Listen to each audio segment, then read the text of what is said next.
Hi everyone, welcome to my poetry section of my portfolio, entitled Rhythms of Life and Self.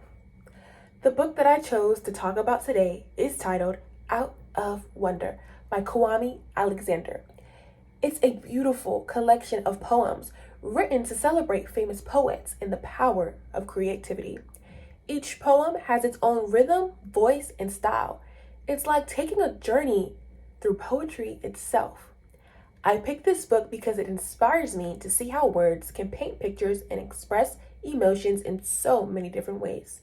Out of Wonder reminds us that poetry isn't just something that we read, it's something that we can feel, create, and live out loud.